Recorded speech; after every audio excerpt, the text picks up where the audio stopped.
You'll own nothing and you'll be happy. This was a quote from the World Economic Forum based on an essay by Danish politician Ida Auken. I think I said that right. Yet, in the popular political culture, the writers often use this as a term to describe communism. Wow, this is the exact kind of society we are headed towards. Jeff Bezos, founder of Amazon and one of the richest men in the world, said the quiet part out loud in terms of computer ownership. Back in 2024, Bezos explained that the future of computing isn't ownership, but renting off the cloud. So AI, you have to remember, AI, modern AI, is a horizontal enabling layer. It can be used to improve everything. It will be in everything. This is most like electricity. I went to a brewery in Luxembourg many years ago now. In fact, this trip was one of the little tiny catalysts for the founding of AWS. And the brewery was 300 years old, this company making beer for 300 years. A lot of the oldest companies in the world are breweries, by the way. I don't know why this is. And they were very proud of their history, and they had a museum. And in that museum was an electric power generator, 100 years old. And because when they wanted to improve the efficiency of their brewery with electricity, there was no power grid. So they had to build their own power station. So they made their own electricity. And at that time, that's what everybody did. If a hotel wanted electricity, they had their own electric generator. And I looked at this and I thought, this is what computation is like today. Everybody has their own data center. And that's not going to last. It makes no sense. You're going to buy compute off the grid. That's AWS. We were doing it internally at Amazon for ourselves, and the APIs were created. That's a very interesting story in its own right. But this is, these kind of horizontal layers like electricity and compute and now artificial intelligence, they go everywhere.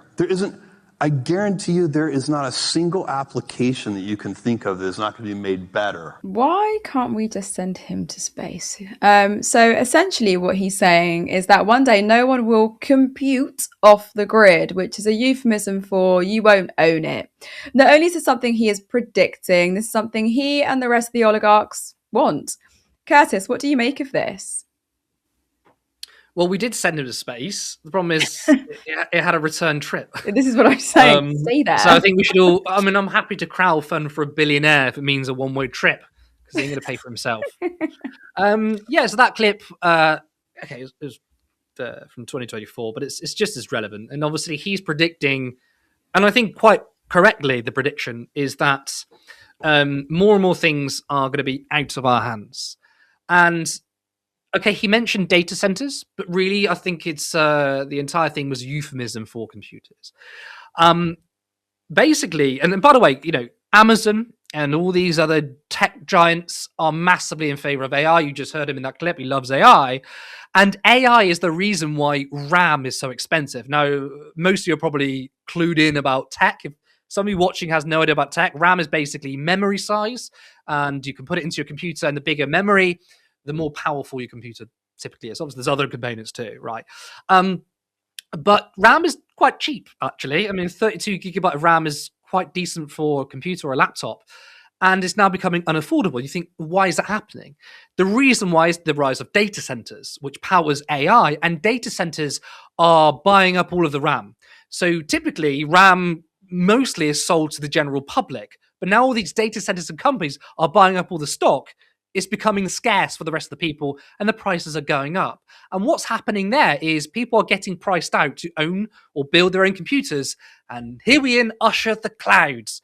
And this is, I always referred to Yanis Varoufakis and technofeudalism. It was my book of 2025. There's a debate between people among the left, whether is it technofeudalism, is it just capitalism? I digress. What matters is what's actually happening. And essentially, we are going to see a world in which big companies will be selling you computers via the cloud. Now, how that looks like exactly, I don't know. Maybe it's you have to have a subscription just to turn on your bloody laptop, or you have your laptop, it has no access to internet or memory, and you pay 20 quid a month and you get access to like 8 gig of memory, right? Something like that.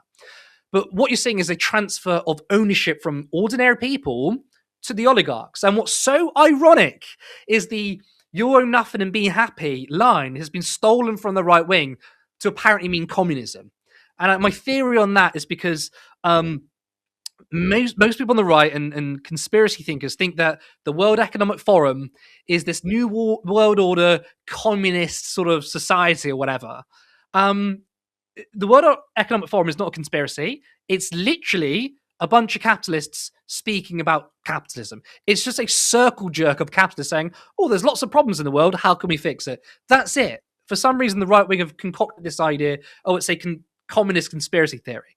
And of course, the World Economic Forum used that phrase, "you'll own nothing and be happy," because they were talking about, and I'm not a defender of WEF, by the way, just explain what happens. They were just using an excerpt from an essay from a politician. They weren't saying, "Oh, we want you to own nothing and be happy." They were understanding, or some people at the World Economic Forum were understanding, that we are accelerating into rentier capitalism. But I think a lot of people saw that and thought, "Oh, they're trying to push this on us." In reality, "you'll own nothing and be happy" is exactly what capitalism is. And the modes of production between socialism, communism, and capitalism is fundamentally misunderstood. And a lot of people think that communism means you own nothing, there's no personal property. I do think leftists have probably messed up here when we say we should abolish private property, because a lot of people think private and personal is the same thing, right? No, the state won't own your fucking toothbrush. But you are seeing the transfer of ownership, which is supposedly communism, is actually capitalism, and the oligarchs and the few are owning things. And the difference between political and economic systems, socialism, communism, and capitalism, is about ownership. Communism, the common ownership of things. So in reality, a lot of people who say, "Oh, I want to own my own thing," you're probably a communist or at least a socialist. And if you like giving away your power and the things you own to the 1%, that's capitalism. And that's exactly what's happening. And Jeff Bezos is celebrating this. And he's using that weird analogy where, I went to a brewery and these brewers had their own electricity generator. These days, you just, hook up to a grid and there we go. But in that particular instance, that's efficient. But it doesn't mean that an oligarch now owns that brewery. The brewery is still owned by the brewers themselves. So to say that's in any way comparable to basically us not having ownership of computer power is not the same. Having cheap technology, because laptops and computers have become extremely cheap due to obviously technology, and the material has become cheaper. Obviously, cheap labor does factor into that. Has sort of democratized tech. It's a really good thing that any person can go to the shop and buy a half decent computer. It's really important for like hacktivists, for example. When the system's broken, people can hack into shit. I'm not endorsing hacking or whatever, but I'm just saying that the option's there. I'll give you a better example. It's a bit more close to home, not as big scale. Netflix. You might be thinking, what's this got to do with Netflix? Well, for a long, long time, 20 years ago, pirating was really popular. Everyone remembers LimeWire, right? You used to give your computer like all the viruses in the world, but you used to get free games, free TV shows, free movies. And then came along Netflix, and they offered a subscription model, about £5 a month, and it opened you up to a big library of films and TV. And a lot of people switched because people weren't clamoring for free stuff. The appeal for Pirate Bay, for example, wasn't free. People wanted a good quality product, or a product that actually delivered, and nothing was around at the time, really. Netflix came onto the market, offered something very cheap, and guess what? Most people paid the price. Now what's happening is you're seeing a resurgence of pirating again, because you're seeing Netflix increase their prices. They're adding ads to your streaming. They've made the quality of the video terrible. You've got multiple different streaming platforms. You've got movie production companies having their own streaming services. You're paying 20 quid here to watch one TV show. Oh, you've got to subscribe to Apple to watch another TV show. People are realizing it's not worth it, and they're going back to pirating. And that's, in a way, the democratization of tech. There'll be no other alternative if you've got the billionaires and the oligarchs owning the things that we need ourselves. And that's exactly what's happening under this capitalist system.